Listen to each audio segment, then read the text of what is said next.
Whoever leaves the best comment and explanation for one character that I missed on this list will get a permanent ad on my friends list. Wow. Hey guys, what's up? Welcome back to the channel. It's Cynicalex. And today I wanted to review a list that I made about the top 10 easiest world boss kills. Now the old list was made almost a year ago in December of 2016, and it included characters like Doctor Strange and Sharon Rogers, which we've all come to know and love and kind of grow bored of, but we know how powerful they are. So I wanted to renew this list for a few reasons. One, I wanted to update it with new characters because we've gotten a lot of awesome additions since then, and I wanted to add some new stipulations, some new rules to make this list a lot easier and more sensible for its target audience, which is players that are just starting the game or players who are just starting to look at World Boss and looking for those easy wins that they don't have to, try multiple times for, a la Thor or Hyperion. So, for this list, no native tier 2s, no Sharon Rogers, and heavy emphasis on what the character can do at tier 1, because there's not really a huge point in pointing in the direction of World Boss wins when you need to tier 2 the character, which in some cases requires World Boss materials. So the ends can't really justify the means in this situation. So at number 10, keeping these rules in mind, we have Robbie Reyes Ghost Rider. Now, like a lot of the other tier 1 characters on this list, damage is going to be the only thing that he's lacking, or time to kill the boss against the world boss. However, with 5 minutes, you're gonna have to try pretty hard not to get it most of the time. Robbie is awesome because he's got iframes on 3, 4, and 5. 4 also gives him a guard, so even if he does jump out of iframe and get hit, if you have that guard up, you won't take damage. In addition, because he's dealing exclusively fire damage, or flame in this case, it's very easy to scale up and boost his damage with Satana or Red Hulk's leadership, or an obelisk. So he's on this list at number 10. At number 9, for a lot of the same reasons as Robbie Reyes, we have Mantis, another unfarmable character, but another very new player friendly character. With lots of iframes, she inhabits the same kind of benefits as Robbie Reyes because you can constantly be casting skills that will protect her from damage while still doing damage, especially 4 and 5 with awesome animations.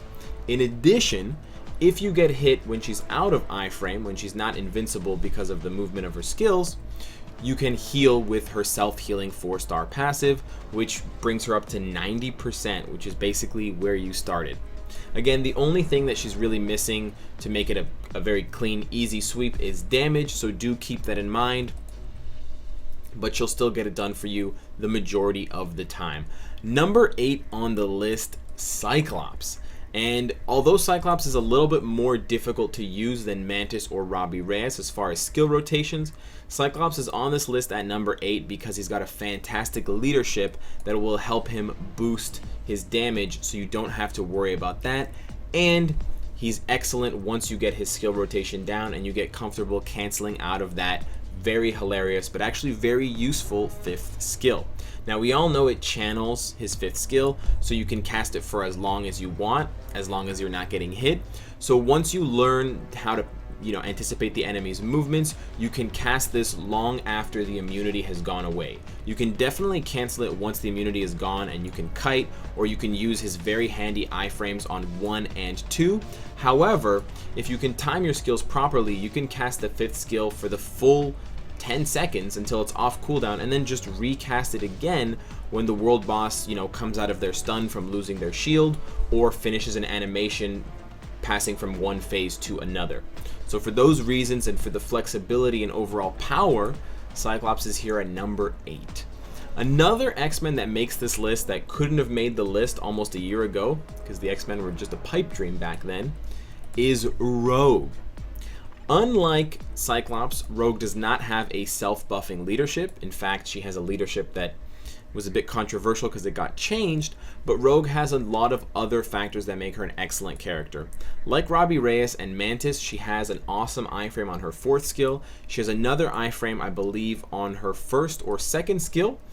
which also has a massive 30% physical attack buff, which is great for making up for that leadership. In addition, she has a heal, so if you get damaged, if you take hits, you're cool, sugar. Also, she has a casual 4-second damage immunity at tier 1, which bumps up to 6 seconds at tier 2, which also gives her a buff and also strips the enemy of their buffs if you're not in world boss modes.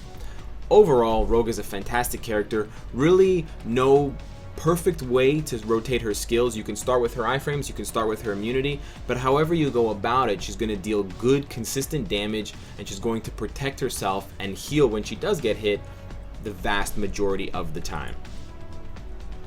Number 6 on the list is actually a two-parter. The first one that I want to highlight is Spider-Man. Ideally with his Homecoming uniform, but whether you have it or not, Spider-Man got a pretty awesome update with Homecoming. Now, basically the strength of Spider-Man is again in the iframes. He's got 4 out of 5 skills, or 5 out of 5 skills with this uniform that give him some form of invincibility frame protection. So while he's swinging from a web or jumping up to blast you with some webs right in your face, he won't be able to be targeted, so he can't take any damage. But damage is what he does a lot better now with his update, especially with his 5th skill. Especially if you can crit with this skill, it does a wrecking web's worth of damage, and it only gets better with his uniform. However, there is another character that I wanted to highlight at the 6th spot, although I felt bad putting him here as the sole character because he's kind of more paywall than everyone else, and that's Magneto, our only, to date, villain X-Men-esque mutant character. I put Magneto on this list because he's got a lot of iframes, which is kind of the theme of most of these tier 1 characters, but he also has a guard hit on his 4th skill. He deals passive damage, so even if you're just running around, he will still continue to deal damage, and he's just a fantastic character overall. Self-buffing leadership, which as we know from Cyclops and others is very, very handy, especially if you're just starting out and your roster is fairly short. And his 5th skill also gives him a buff in addition to dealing consistent damage as the cars continue to fall on the enemy, even if you have to run away or, take a bathroom break while the game is still playing.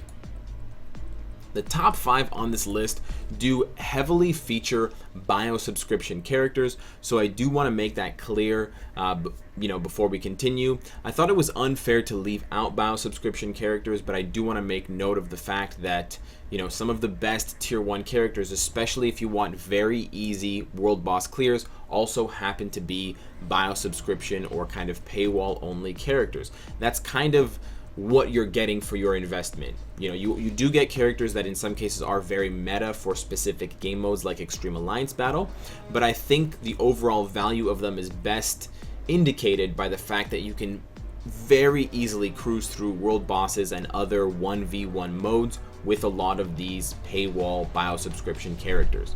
At number 5, the reigning champ of Speed Extreme Alliance Battle Day, Kid Kaiju. In some cases, Kid Kaiju is so good, or I should say his passive summon, Hyvo, is so good that he can actually solo the world boss for you without you doing anything. But if you actually want to use Hyvo and be active, use Kid Kaiju and be active, he is still fantastic. He's got an iframe on his 2nd skill, a partial iframe on his 4th skill, a self buff with a guard hit on his 3rd skill, and a massive AoE damage clearing on his 5th skill, which also has a hidden effect of applying immunity to his passive Hyvo so that the big blue giant doesn't die if he's about to. In addition, he's got a wicked leadership that applies an all attack, all defense, all speed buff, which will also help boost the stats of Hyvo, his, invincible, in some cases, summon. Fantastic character. Even at tier 1, he mops the floor with world bosses. Another character that mops the floor with world bosses and doesn't require a bio subscription is the only character on this list that I haven't tier 2'd yet, and that's Vulture. I put Vulture ahead of Kid Kaiju on this list because they both inhabit the speed class, but at tier 1, Vulture definitely does more damage. He might also do more damage at tier 2, but I have yet to test that out, and he's got a very easy skill rotation that almost anyone can get behind, and it only gets better at tier 2. In addition, He does have native ignore defense, which is very helpful for newer players as they're still building that stat and won't have a lot of it to spare. And especially against world bosses who have insanely high defense, ignore defense really helps to crank out your damage and, get you through that level. With iframes on 1, 4, and 5 and great damage on 2, you really can't go wrong with Vulture with or without his uniform. So he's fantastic, basically top to bottom. The top 3 on this list are paywall characters, and I just needed to buy myself some time to scroll back up on the list so you weren't just listening to needless clicking or having to sit through a jump cut. Number 3 on the list, Ironheart. Her damage is a little bit lacking at tier 1, but she still has that 45% juicy energy attack to all allies. They don't have to be blast class. This isn't the Star-Lord fiasco all over again.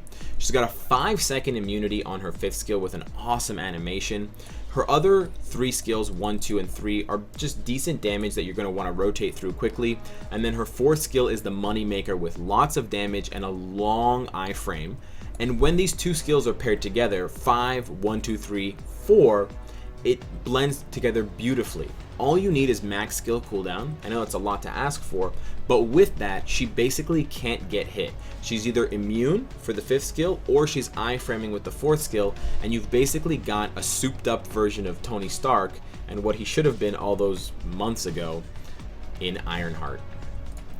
The top 2 can kind of be interchanged, but I'll give you my reasoning for why number 2 is number 2 and why number 1 is number 1. Number 2 on the list is Enchantress, and while she's basically brain dead easy at tier 2, she does take a little bit of finesse at tier 1 and a little bit of attention paid to the game if you're not getting lucky with that 70% chance. What I'm referring to with Enchantress is her chance to charm. So Doctor Strange has his 4 seconds of freeze. Enchantress has her 5 seconds of charm on Maiden's Farewell. And this is tied to her Spellbound passive, which will charm for 5 seconds. The charm basically renders the opponent useless. They'll just take a knee, and they'll have hearts floating around their head, and they'll just wait for you to slap them in the face with more damage. However, at tier 1, it only has a 70% chance to proc. So while you can chain Maiden's Farewell with max skill cooldown and infinitely charm the opponent because it's on a 10-second timer, 50%, 5 seconds, it lasts for 5 seconds. If you miss at tier 1, if they get dodged or if the 70% doesn't proc, then you don't take, that chance, and then they're not charmed and then they can hit you. However, she also has protection from Sorcerer's Sphere, which gives her an 8 guard hit. So even if you mess up the charm, you're safe. And then she also has an iframe on her 5th skill, which does very consistent damage. So she's a fantastic character. It's just not 100% reliable at tier 1, but still extremely easy to kill world bosses with, and an excellent investment if that's what you're looking for in a character. However, she cannot compete with our number 1, the former reigning champ of Combat Extreme Alliance Battle for all of about a month, Space Knight Venom, or Agent Venom as he's referred to here. Agent Venom pretty much has it all. He is the Swiss Army knife of paywall characters, and unlike Enchantress, who has a % chance to do something, all of Agent Venom's effects are guaranteed to happen. So we'll start with the leadership. Physical attack, so he buffs his own damage. Then we'll go to his next great skill, his 3rd skill, which has a jump, which is a partial iframe, and then gives him an 8 guard hit for 8 seconds, which is fantastic. With a 15-second cooldown, you can actually chain this and have the guard up all the time, but it gets even better. He also has a heal with a damage buff on his 4-star passive. In addition, his 4-star skill, or his 4th skill, his 5-star skill, has an iframe and deals good damage. And then the kicker is, on top of the heal, on top of the iframe, on top of the guard hit and the damage boosting leadership, his 5th skill is an absolute nightmare. Massive iframes, which are partial but do still work, insane damage, and insane area of effect. In addition, a stun, which doesn't apply to world bosses, but more importantly, 5 seconds of invincibility. While he can get guard broken, especially by Thanos and the Infinity version, and he can get this debuffed, the damage that Agent Venom deals is unparalleled. He's definitely the top DPS character on this list, which is a good argument for why he's number 1. But in addition, it's just very easy to just rotate through his skills and watch the enemy's health just melt. Even at tier 1, he hits like a truck, and that's why he's my number 1 pick. So let me know what you guys think of this list. Let me know and remind me with who you think I missed if you want to be in that running for the friends list. If you're already on there, you might just do it for fun and see if you can still go away with the number 1 prize. And of course, guys, if you like what you see, I hope to see you again tomorrow. Haven't done that in a while. Take care.